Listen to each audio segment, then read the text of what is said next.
Wrestling Radio Show. I'm your host, Jordan Tom, followed with Brian Rowan. And tonight we got a dynamic duo, first ever double episode. We got some brothers on here. First one was an NCAA qualifier, EIWA runner-up, Mike Nackvig Award recipient, team captain, 2013 graduate, my classmate, Dan Young. And we got his brother on here, three-time NCAA qualifier for the University of Indiana. But he was an assistant coach at West Point for 4 years. Paul, what's up, young brothers? How's it going? Thanks for having us. Yeah, this is awesome. On the show. This is gonna be a blast. I think the viewers out there know it took us about an extra minute or two to start the episode because we were just giggling in the background and couldn't start. I wish we could have had that recorded. That was pretty funny. I have it. So I started recording like 5 minutes ago. Nice. Maybe with Jordan's editing. You lied to us. That's cool. You can get it done. Yeah, you lied to us. Great start to the show. Yeah, it's a trap. Well, we got Dan on here. We want to capture his story from start to finish from his West Point experience and Army career. But part of that story is having his brother Paul as his coach, which is super unique and definitely not something anybody gets at a lot of universities, but specifically at West Point. So I'm excited to have both you guys on here tonight. I'm thinking back to when I met Dan, and my wife actually reminded me because I was telling her the story, and she's like, that's not the first time you met him. You met him in Arvin the day before Beast, and Dan had a big, huge red afro and a pink polo on with his collar popped. And he said something to me. Yes. You said something to me. I don't remember what it was, but it was something memorable enough that like my wife and I laughed about it. I don't remember what it was. But then you know how Beast goes, like you don't see people for like, 4 or 5 weeks. So I don't see this kid ever again. I'm like, I don't even know who he was, right? And I remember specifically, I don't know if you remember this. I think it was out at like Buddy Team Live Fire or something. We end up sitting on top of this big boulder, and Dan starts asking me all these very intimate questions about my life and my like who I am. Questions that like the normal person does not ask, like these kind of like intimate questions, So I'm like answering them. And then we find out we have all these things in common. He just says, we're going to be friends. I was like, yes, we are. But for everybody listening, like that is Dan Young. Like that guy, he can be friends with anybody. You're the most like, personable human being. So I'm psyched to have you on here tonight, man. I appreciate that. I vaguely remember that story. I've been hit in the head too many times since then, so I forget a lot of stuff. But yeah, that sounds Dan, like me, so I don't doubt it. Yeah, growing up in Bloomsburg, Indiana, which is home of where Bloomington. Sorry, jeez. Yeah, not Bloomsburg. I've been yikes! I've been in that too. Yeesh. All good. All right, Bloomington. Okay, that's where Indiana University is at. Paul was already there. What makes you go to West Point instead of maybe what seemed like a really obvious path to attend Indiana? And I know maybe there's some other factors if you want to talk to about them. You went to Culver Military Academy, which is a prestigious high school military academy. I know your dad served in Vietnam. Were those some of the factors? Was other stuff? Talk about kind of what got you to West Point. Yeah. Obviously having Paul. So Paul and I also have another brother, JT. And JT and Paul were both went to Bloomington South. I ended up going to Bloomington South High School my freshman year. They were both two-time state champions. So I think it cast a heavy shadow on me. And so I toured after my freshman year. I cut a lot of weight to get down to 103. And I think I was just kind of getting into some trouble my freshman year. I was unhappy. I'm sure Paul can weigh in on this as well, and my disposition as a 15-year-old. But yeah, I was like, talked to my parents. My dad took me up on a tour to Culver. I looked at my mom and dad and I said, I'm not going back to Bloomington South. I kind of wanted to carve my own path. And that was that. That's why I went to Culver. I didn't really know what I was getting myself into. It was eye-opening to be away from home. I remember Paul coming to pick me up quite a bit. I would call him, be like, Paul, come get me. I'm homesick. And he would come get me while he was in college and on the weekends, and I'd come and hang out with him. But I went to West Point. It seems like it would be the right fit, right? Going to Culver Military Academy and then to West Point. It just makes sense. But honestly, I got in. It was the only college I got into. I applied and got in. Chuck Barbie was the one that heavily recruited me. And honestly, my dad, and all joking aside, my dad was like, I respected him quite a bit, obviously. And he was like, you need to go. One, I'm not paying for your college. And two, it's a really good school to set you up. So I listened to him. And in the back of my head, I think there was, in all my immature moments in high school, I think there was definitely something in the back of my head or in my heart that was like, I wanted to serve. I didn't realize like the extent of that, and probably didn't come to full fruition until I was a senior in college, which we can talk about that later. But yeah, so I didn't go to IU. I think Paul encouraged me to go to West Point as well. I think he knew that I was going to probably end up partying quite a bit, potentially at a Big Ten school. There's a lot of temptations, quite a few more temptations at Big Ten schools or just non-military schools in general, that I think that I probably would have fallen into. And so, he weighed in on that as well. And obviously, I'm sure Paul wanted me to go to IU. And I did love Dwayne and Mike Mena.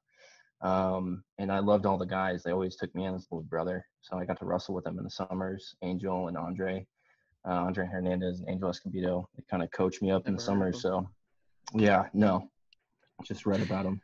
Just stole Paul's joke. But anyways, that's a long story long. So that's why, Paul and my dad both encouraged me to go to West Point. And that was that. So.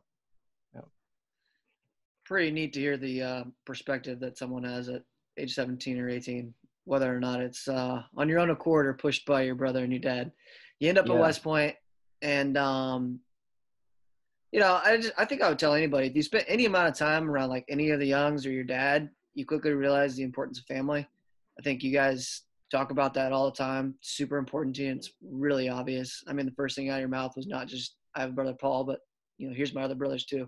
You guys are proud of your family, which is awesome. And so the thing that's funny is everybody knew about Paul long before he had ever even accepted, this position as an assistant coach, because Dan talked about him all the time.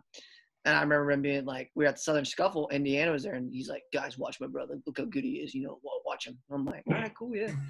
So we're watching Paul. Anyways, hey, Paul, if you could just talk us through how in the heck you ended up from graduating college to being a coach at Army. It's super unique that you're there at the same time as your brother.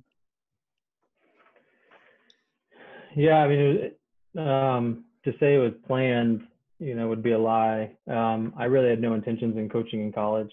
To be honest, I'd received a couple calls coming out of college for assistant, from head coaches wanting to be, wanted to bring me on the staff, and it just wasn't necessarily something that I wanted to do.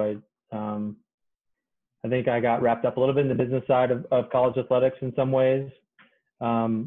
And I had already started my master's degree at Indiana.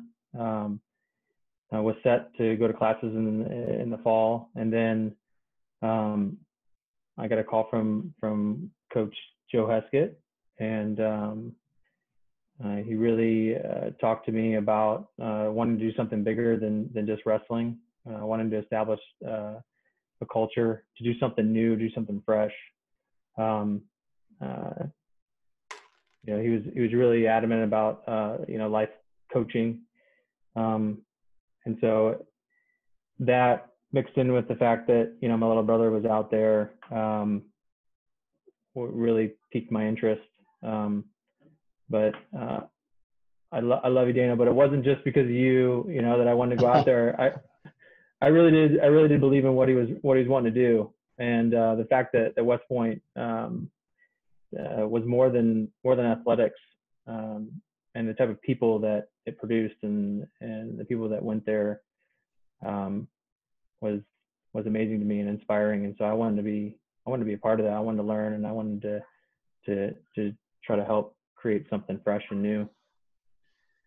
So I moved and within a couple weeks and came out there and got started.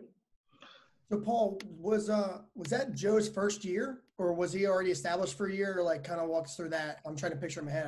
I was already gone at that point. I don't know. Yeah, so he had coached a year, and I think he kind of came a little late. I want to say, but he kept he had the original staff there, the original assistants, and then the following year, I think, is when he was able to kind of establish his own staff, for a lack of a better term. So I think that's when he started reaching out to people. And Jordan, Dan, you may know better than I do, but that's how I recall it. Didn't you meet Joe at Culver at the camp? Wasn't that the first time you met him? I did, yeah. And you guys got along pretty well. Met. And that was why he called you and was like, "That's right, got to have this guy." Forgot about that. You guys jive pretty well, yeah. Yeah, I mean, he was the assistant at Ohio State, and so those years before, and so he had, I didn't necessarily know who he was at the time, but I know that I was competing and he was coaching at Ohio State, so we had seen each other quite a bit, in the Big Ten, dual meets and stuff like that. So, and then you're right, I forgot about that camp. Yeah. Do you remember that moment when he got hired, Dan? I actually remember yeah, I think it was done over the phone. I think I was around.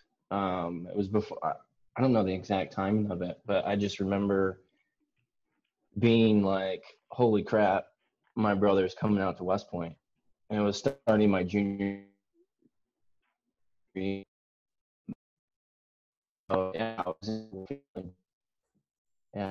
So we were that summer. It was a summer between sophomore and junior year at West Point.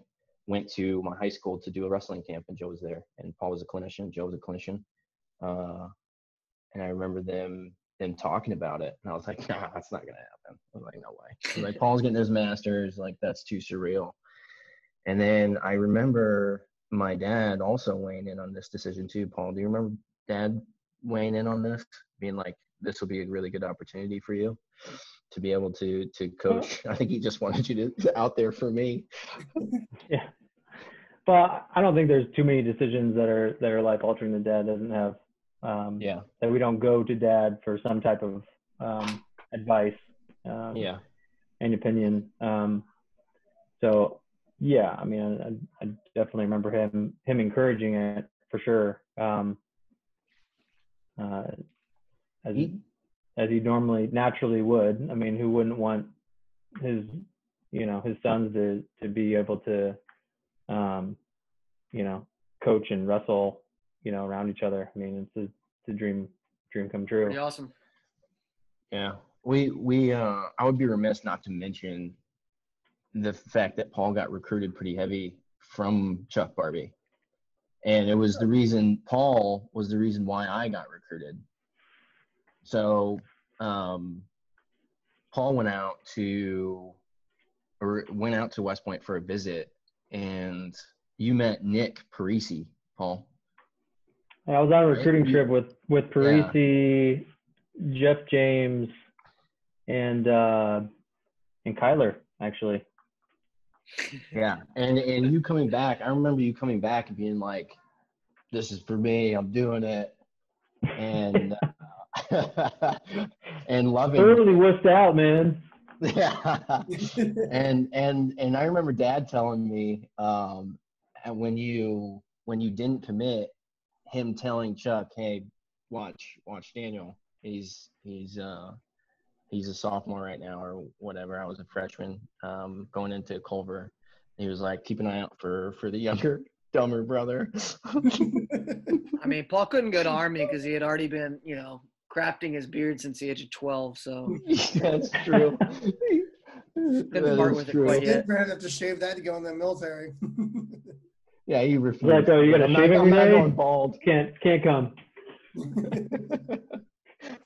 So Paul, so you're recruited to West Point. You don't go. You go to Indiana, and then you as you're getting ready to go to to coach at West Point. Like, what were your perceptions of West Point kind of going into it, and how did that change over time? To Dan graduating and even now almost 7 years later.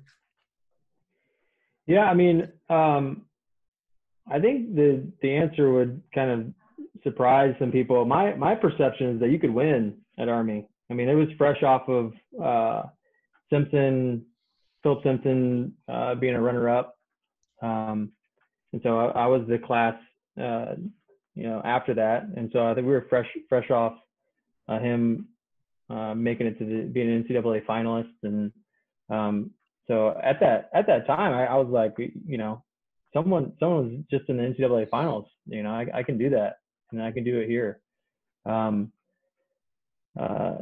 will say then so that was me personally as an athlete, and then as a coach, I think I kind of have an unfair perception having a little brother that was in the program. But I guess I was shocked at how much beating Navy meant to the team and to individuals and to the academy. I'll never forget trying to get Jimmy Rafferty. He's beat up about losing about this this match, and I'm trying to get him pumped up and get him forward looking, and I'm like, man, okay, would you rather beat Navy or would you rather win an NCAA title? And he's like, I'd rather beat Navy. And I remember like this being like, my mind exploded. I was like, I didn't know what to say. I just kind of walked away from him, and I started to kind of process this thing. And I'm like, man, we've got some work to do, culture-wise. I want to take that spirit and that desire and that will, and let's put it towards winning some NCAA championships, and beating Navy will be a part of the outcome of that. If we're winning NCAA championships, chances are we're going to be beating Navy as well. So that I think that's really been turned around. I think that culture is while Navy is still really important, there's no doubt that Army prepares for Navy and is specific about it and intentional about it.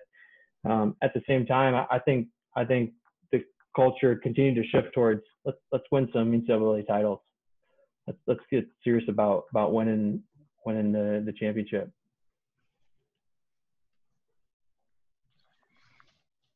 Yeah, for sure. They definitely have changed the way that they look at it. It's just a bump in the road along the final destination. It's not the destination. So yeah. I remember you being pretty surprised, like when you come in the mess hall and stuff, and seeing your face when it's like Stromboli night and people are jumping around and going crazy, stuff like that.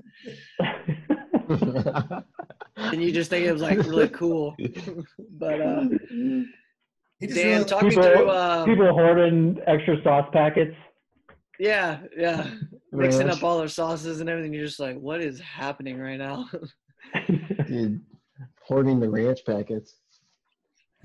Dan, talk me through your brother joins the staff. How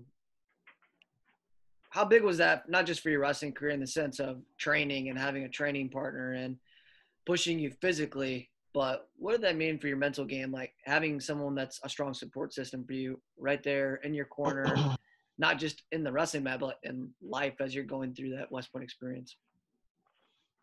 It's a good question.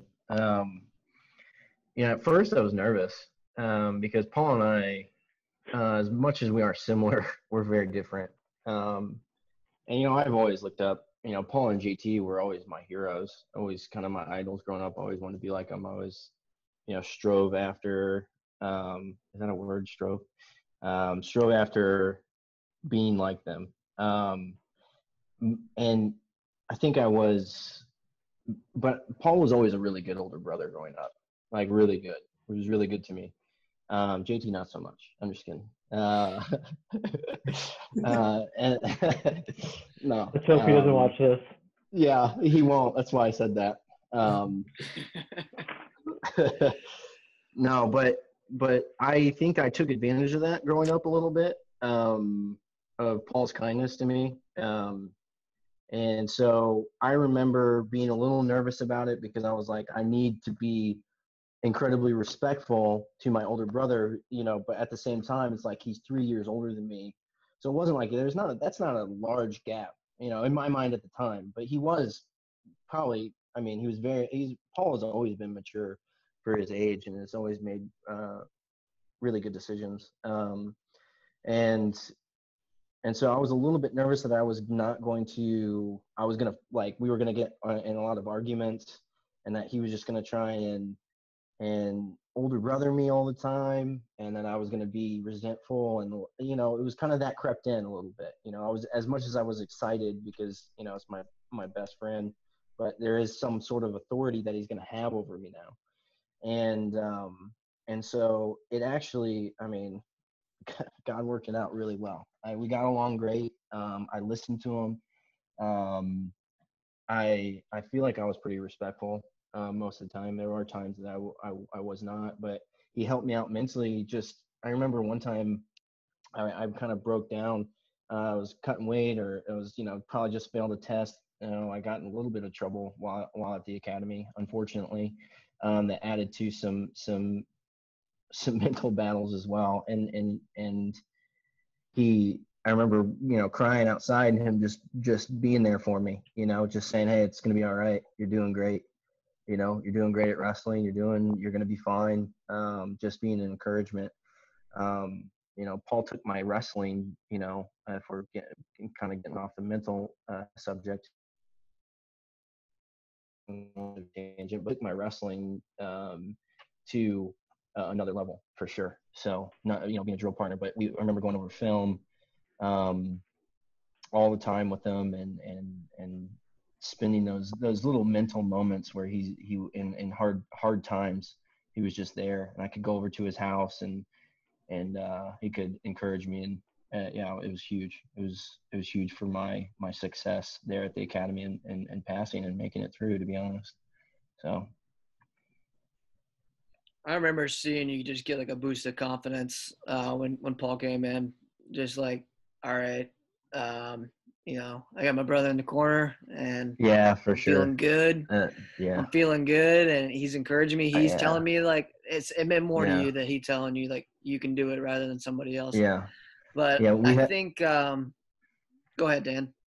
No, we had this thing. It was I would feel nervous if I didn't have Paul in my corner before a match. I'd be looking. It was one of those things where it was like I had to have him in the corner because I knew we had a game plan.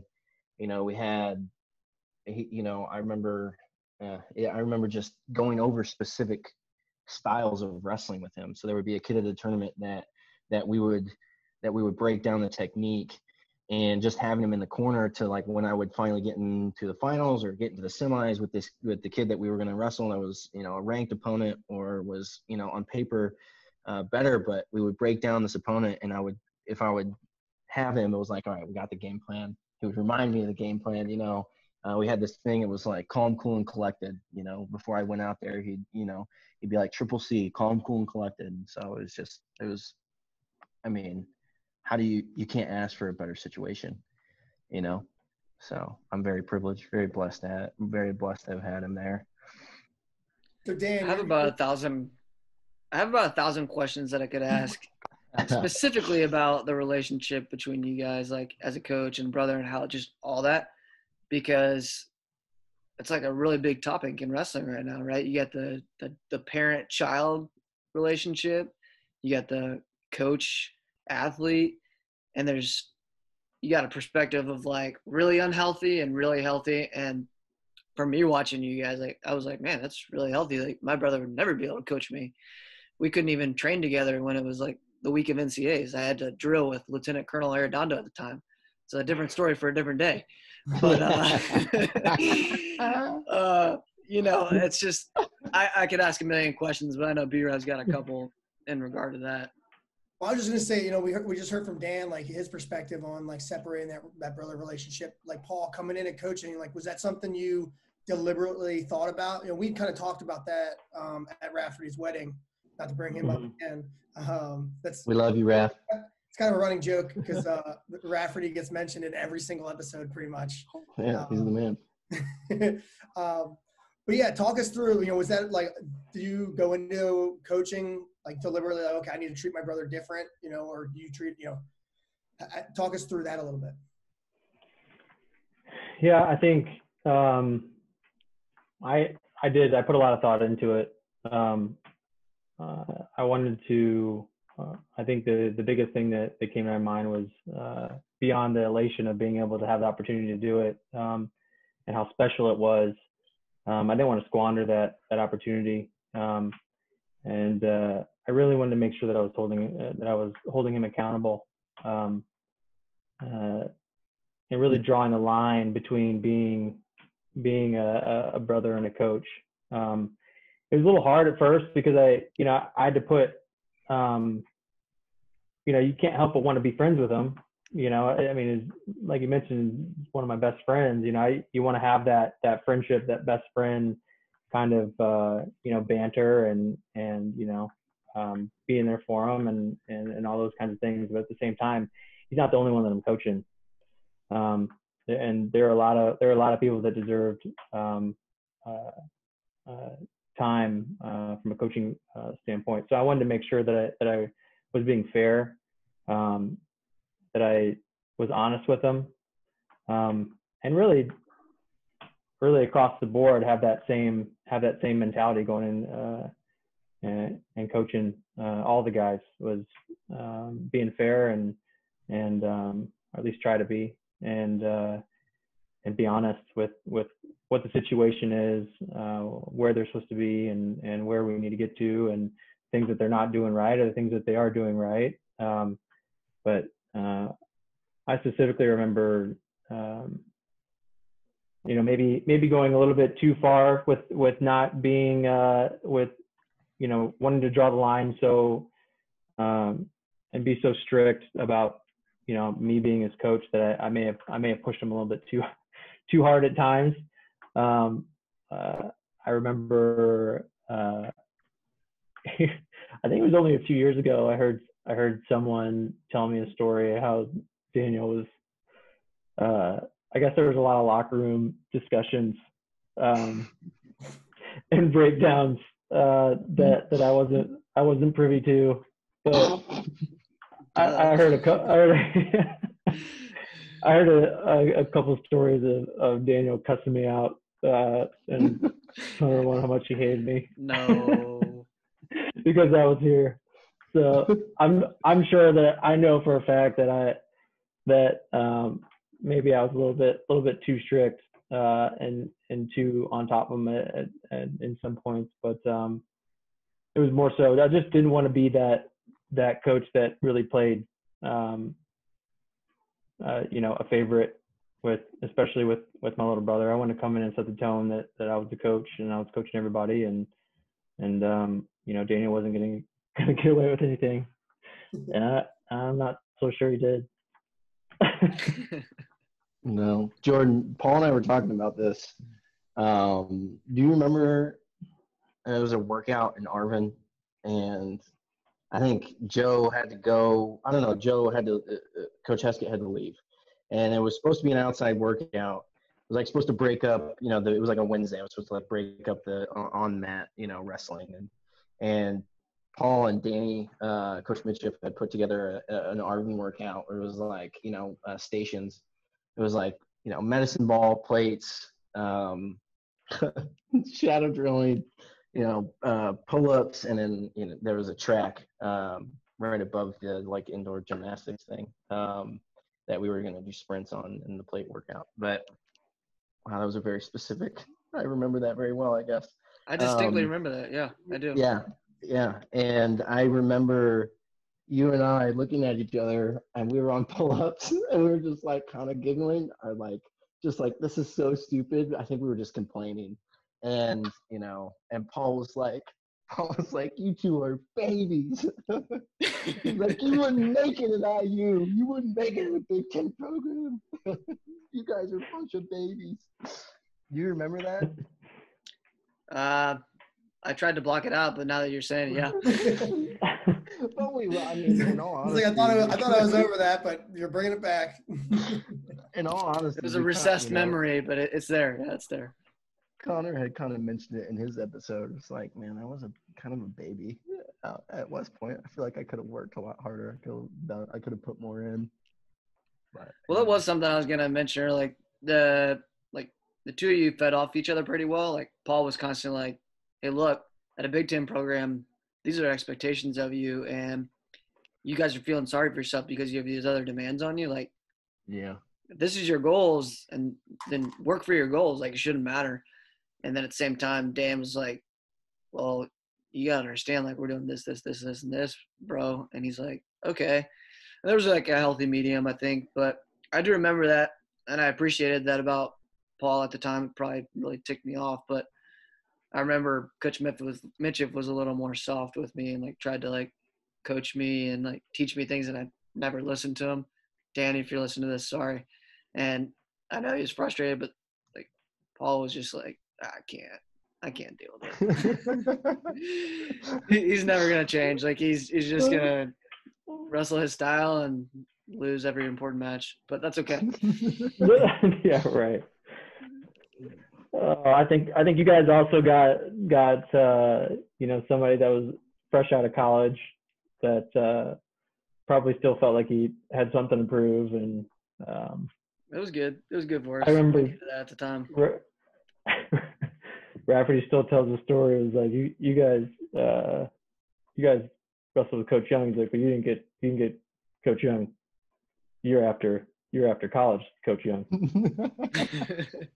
I was like still worried about takedowns in the room and not letting people touch my legs, just and throwing some haymakers. Man, there's something about being out of competition that like you get back on the mat. I mean, Paul, you wrecked us. Paul wrecked us. They always say you get better after you're done. Yeah.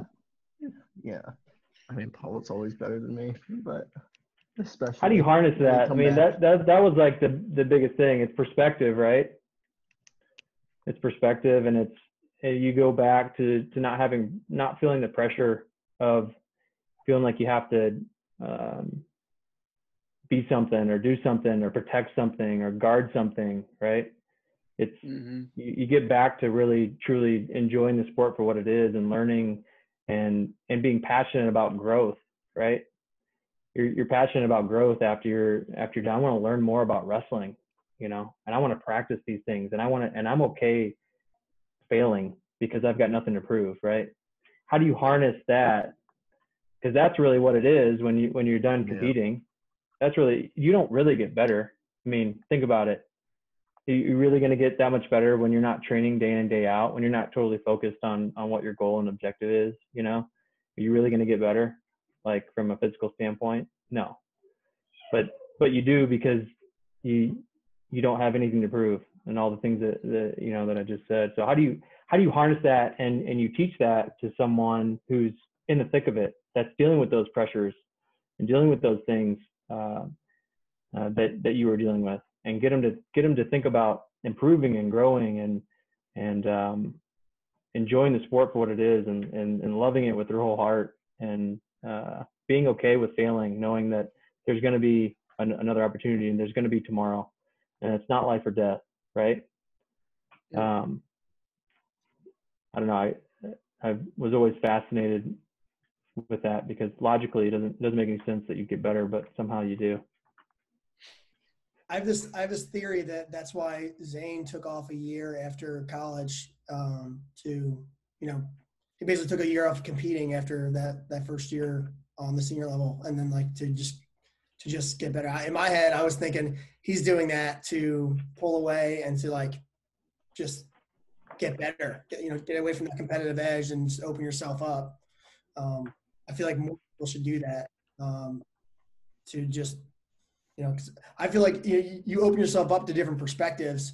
Because when you're getting your coaching, you have several different athletes that you're trying to get better at all these different positions that you weren't thinking about when you were wrestling because you didn't wrestle in those positions. And then now it's just opening yourself up more. So yeah, you're not getting better, but I feel like you open yourself up to be comfortable in other positions as where I felt like it's helped me coaching. That's why I feel more comfortable in other areas because I'm outside of the box a little bit. You're required to, when you're coaching others, you're required to break down technique. You look at it differently. You're right about that perspective, Brian. I think you're spot on.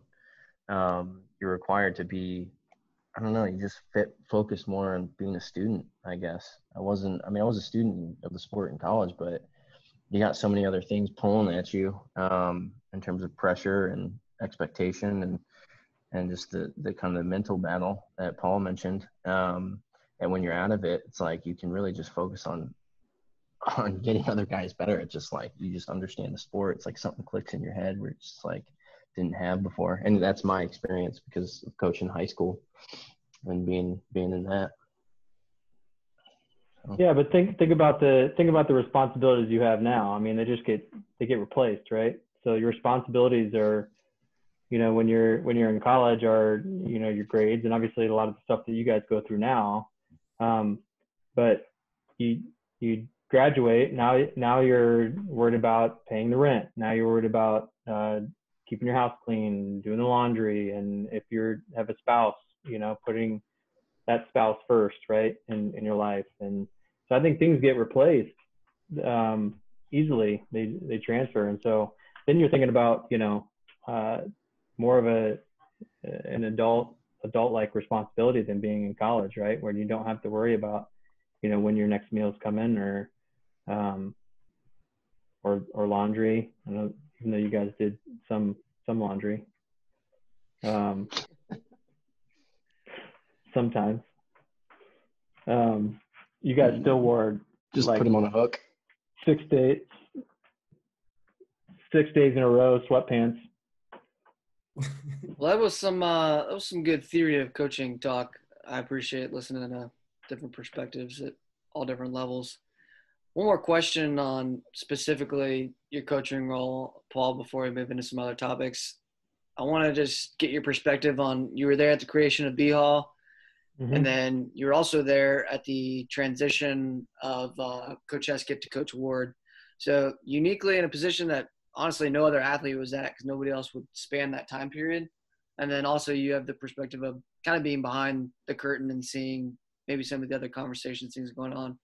Can you talk through maybe what was yours and Joe's vision as a coaching staff for bringing in Doc Z and creating BHAW? And then Coach Ward mentioned in his episode about you just really emphasizing the importance of that to carry it on with the next coaching staff. Just kind of talk about the transition of it.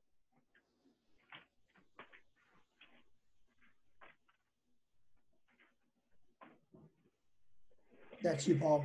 Yeah. So what's that? No, there was just a long pause there. I was like, wait, did we cut out or is Paul thinking? Yeah, there's a little skipping going on for sure. So repeat the question. So I will say that while I was there kind of in the beginning of BHAW, I want to say that it was already starting to be made and with Heskett and Doc Z. So I kind of came towards the tail end of that. So I don't think I didn't have quite as much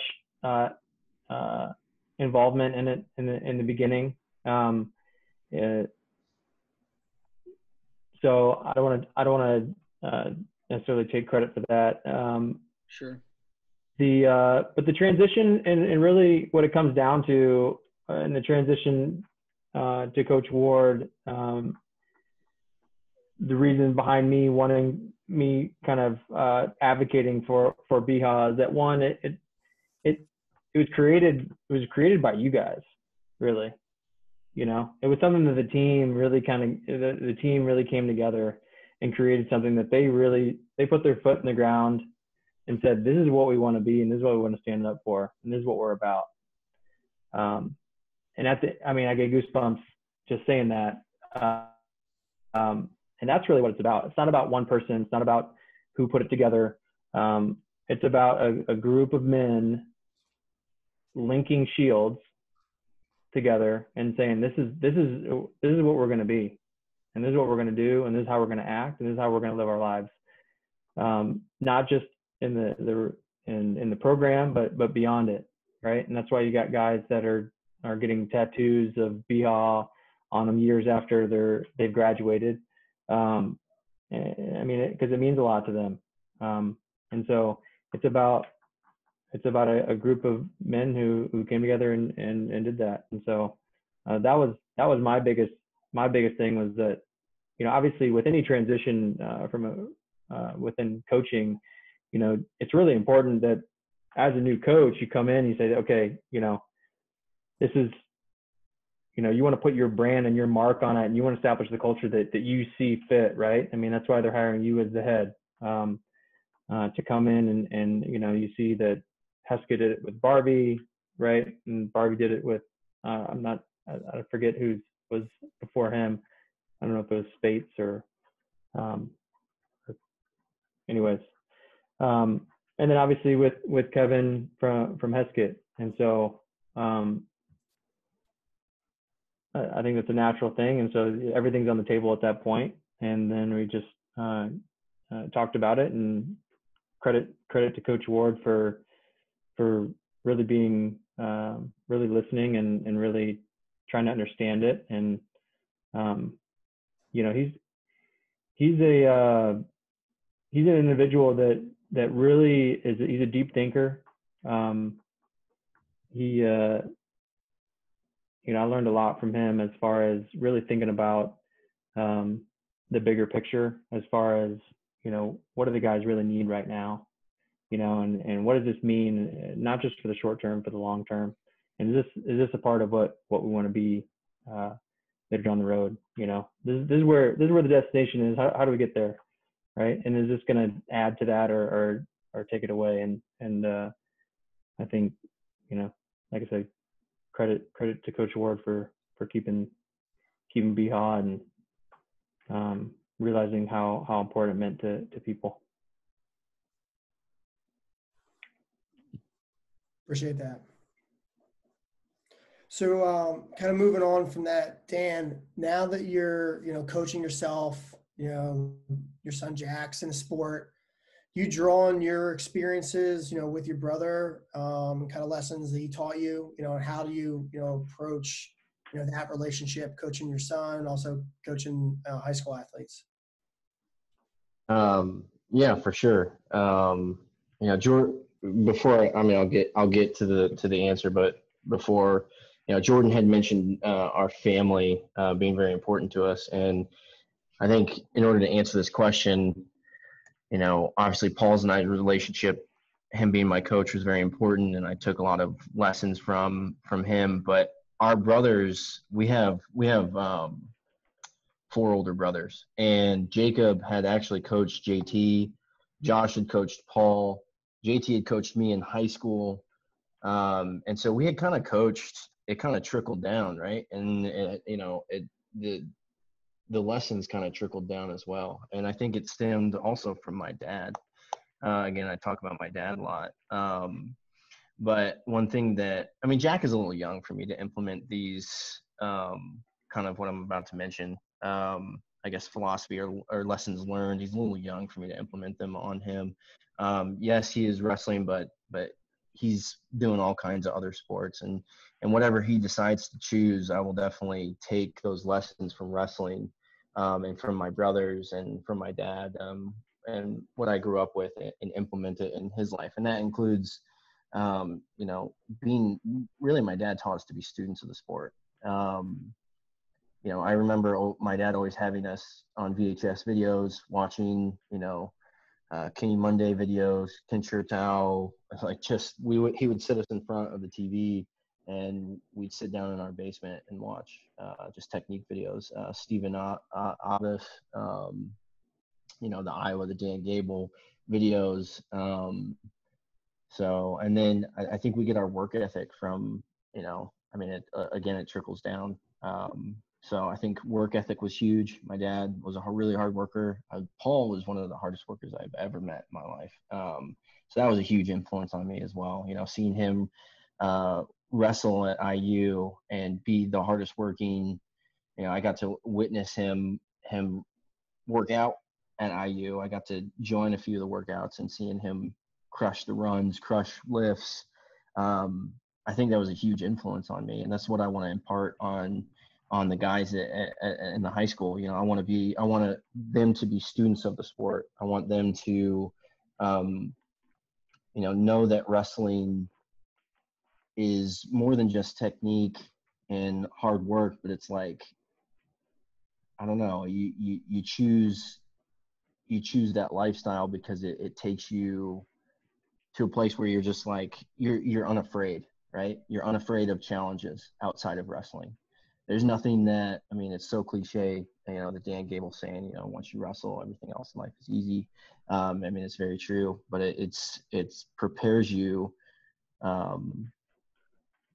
you know, to take on life. So I want to impart that on my son. I want to impart that on my wrestlers and at Union Pines, that they you know, work hard, become students of the sport, and they learn how to prepare themselves for wrestling and prepare themselves for life, so that they can take on something and say, I can do this. I can believe in myself. I can take on this challenge and succeed.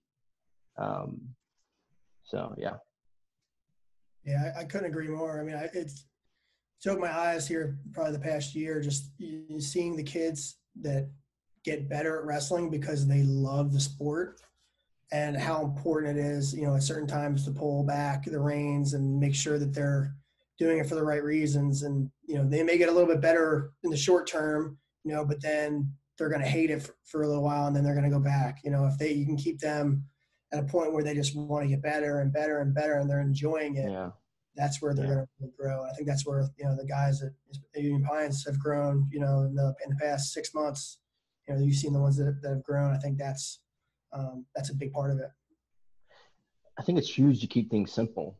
You know, if you overcomplicate competition, if you overcomplicate, you know, pressure, and I'm so nervous, and what if I lose, and I'm going to let the team down.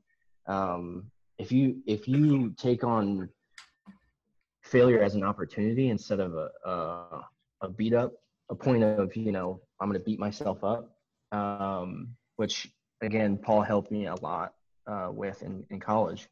You know, like, this is an opportunity. This is a point for you to grow. You know, the only tournament that matters really at the end of the day is a national tournament.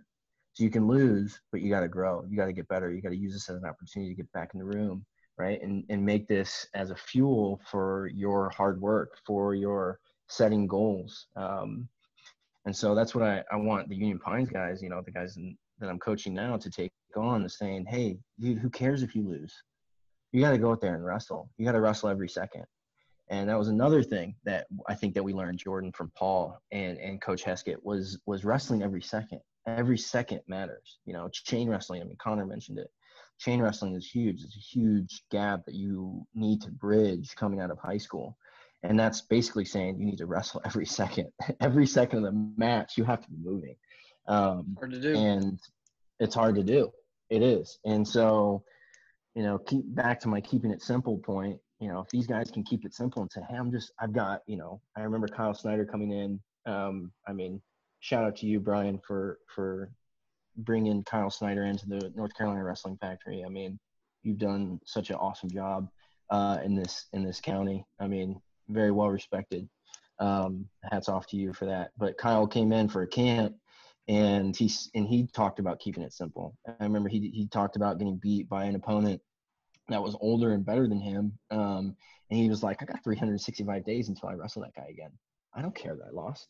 Like, I'm just going to get better. I know he said that he knew at the end of that match that he was like, I know how I'm going to do better next time. I may not beat him the next time, but he just kept going after it. And he wrestled him the next time and closed the gap. He was like, okay, now I understand another part of wrestling, or part of how I can improve myself to beat this guy.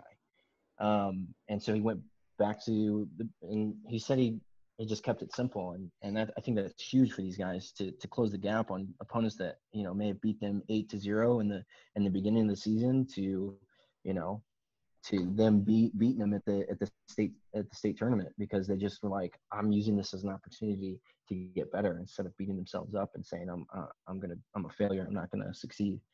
So. And everything you're saying is transferable, like, to life too, right? So, right, 100%. You learn something in life, you figure it out, you do better the next time, you meet the next challenge, you figure it out, you move forward. Yeah. I mean, it's crazy. Yeah. So, moving on from wrestling, Dan, so you graduate, and I remember you and Connor going into EOD, and I was thinking, man, what are these guys doing? And it, because nobody was doing that really. It was kind of a unique path.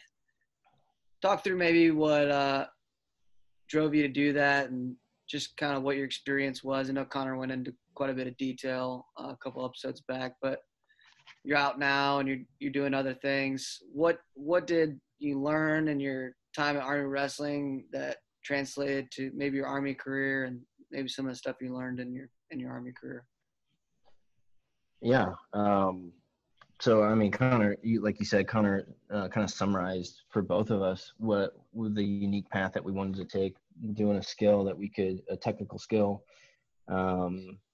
not quite doing the infantry thing and going along with the beaten path, I guess. And Connor brought that up. He's actually the one who was like, what do you think about this? And it seemed like it was cool, and small, tight-knit team.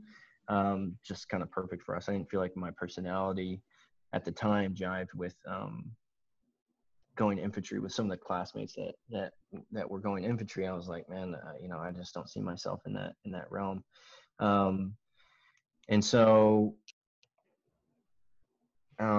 what I learned from Army Wrestling, as far as getting in,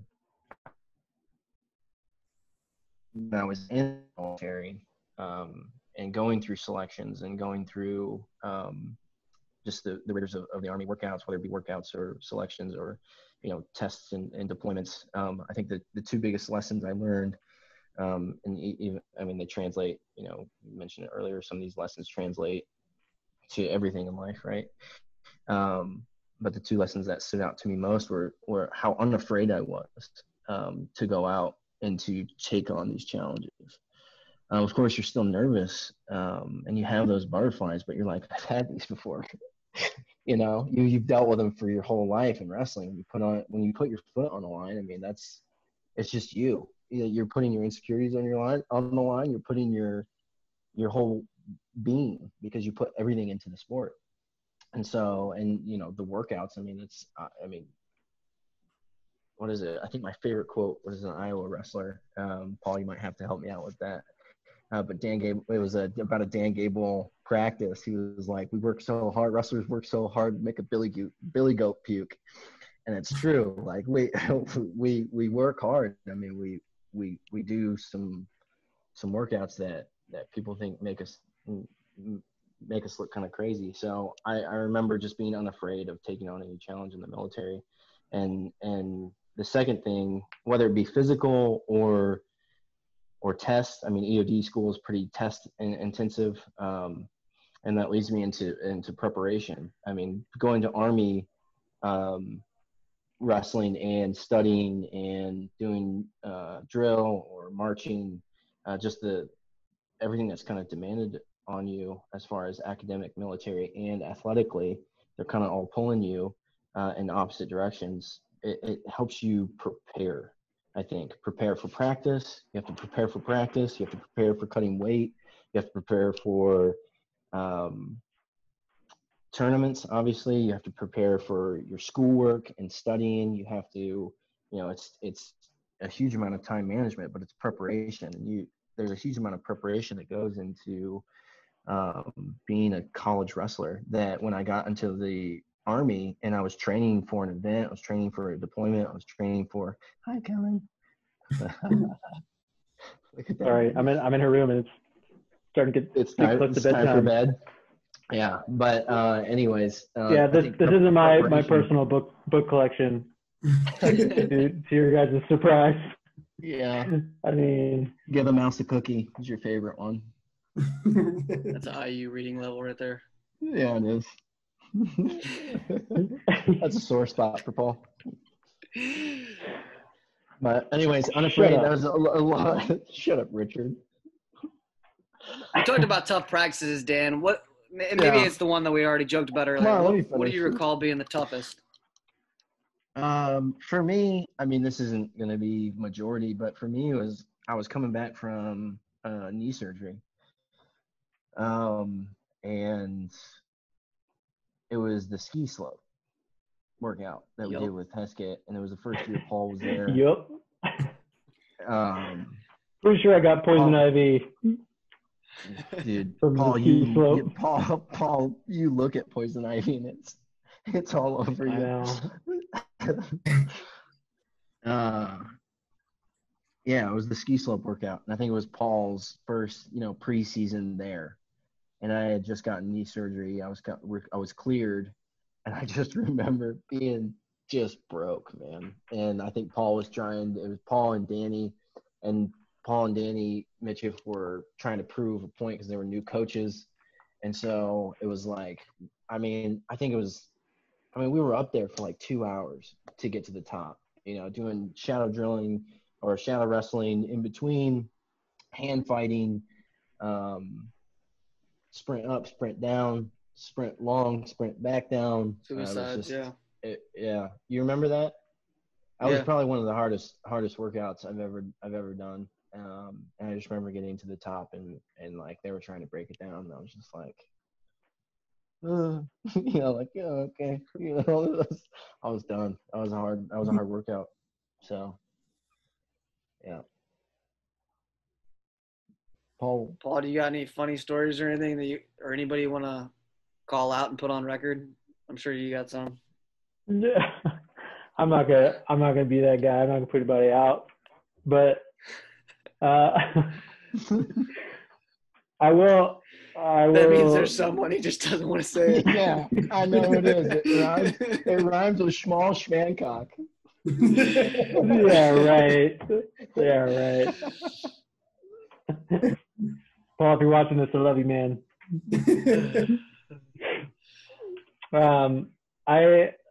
I remember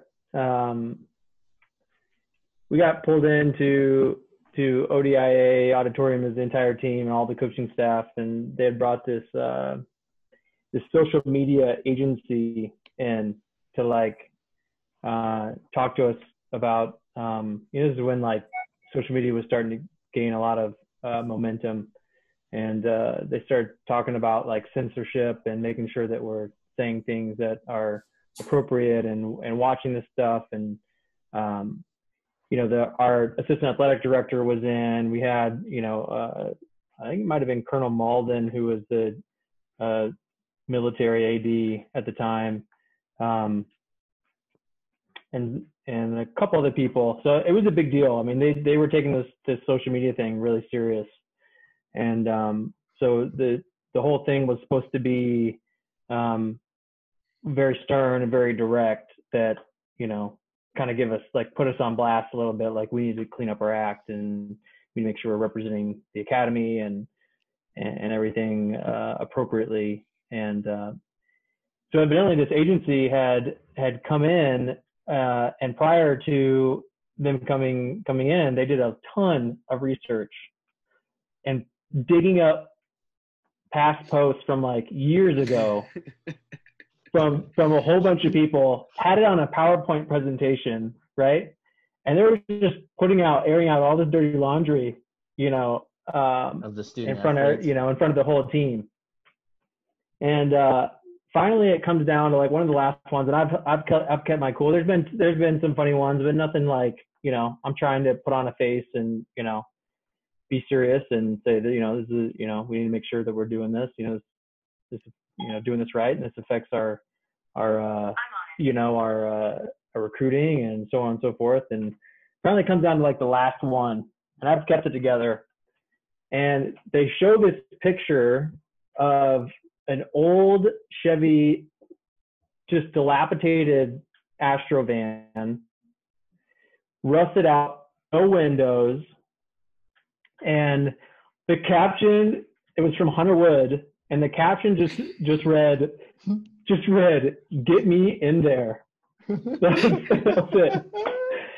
And I lost it. I started laughing out loud. I tried holding it in. I tried turning away. I was crying, laughing. But I remember that distinctly, and I still, to this day, every time I see a Chevy Astro van, I'm just like, "Get me in there." That's it. And Hunter Wood's voice. Oh, that's just great. a total creeper van. Just it's up to no good. Hunter is hilarious. Oh. But that's one of my that's one story of many. But I'll put myself on blast for breaking silence when I was supposed to be all serious. See if Coach Ward remembers that. I'll have to ask him.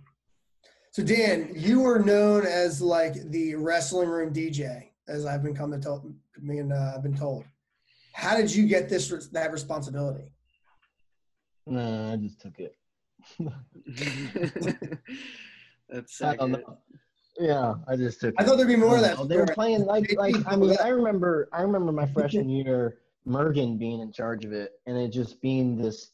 It was just Ryan Mergen was awesome, but he played a lot of country, and I was just like, dude, I can't work out to this all the time, That's all he wanted to work out to was honky tonk country, and I was just like, it's not doing it for me, I want to listen to some rap.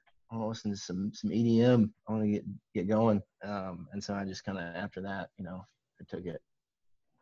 I think sophomore year I started playing stuff sophomore year. I think probably Nate Dow and Samson even though they should have taken. Probably did after we left Jordan, but they always had some good tunes. Well, you can go on Flow and type in Dan Young dances and don't do that. See him in his element. No, they did me dirty on that, man. They told me they did me dirty. Those Flow guys. They were like, Paul's gonna dance. You guys are it's gonna be this whole thing. Paul already did it. This was when Paul was in IU, and they were like, they loved Paul, by the way, and they were like, I was cutting weight. I had my sweatshirts on. I was exhausted, and they were like, "You got to do a dance for us." And it'd be like this competition. Paul's already done it. I was like, "Paul did it? Really?" I was like, I don't think so.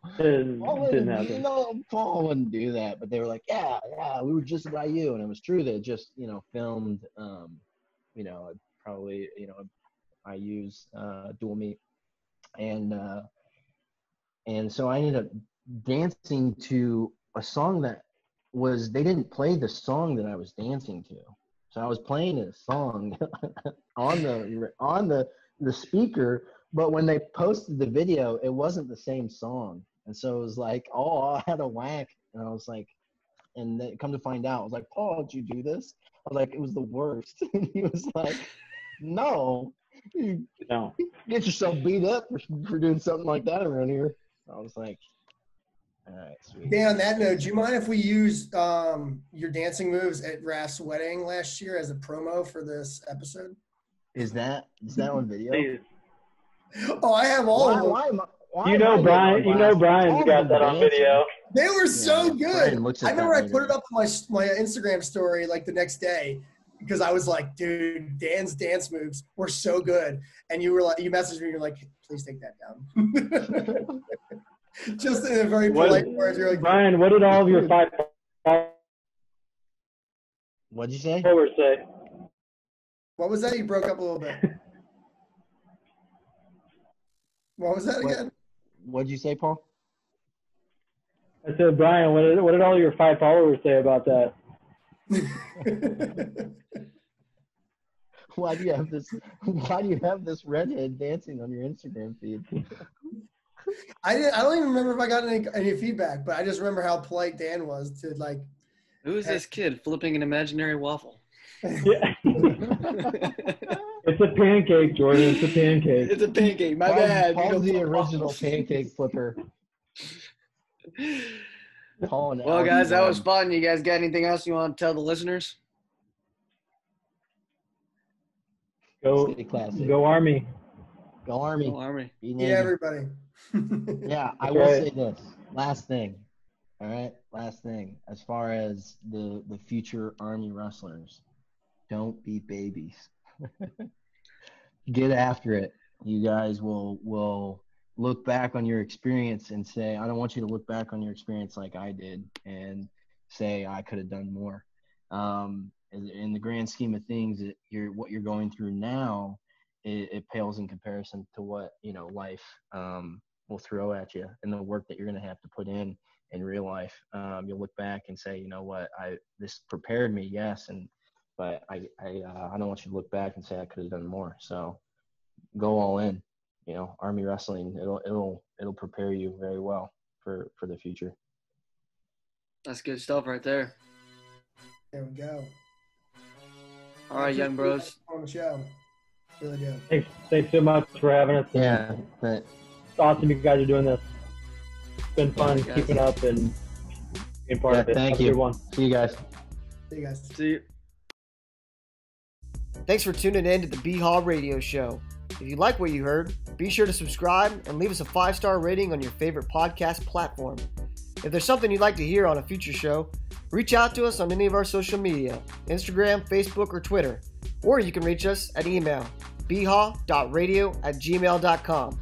We'd love to hear your thoughts, and as always, go Army, be Navy.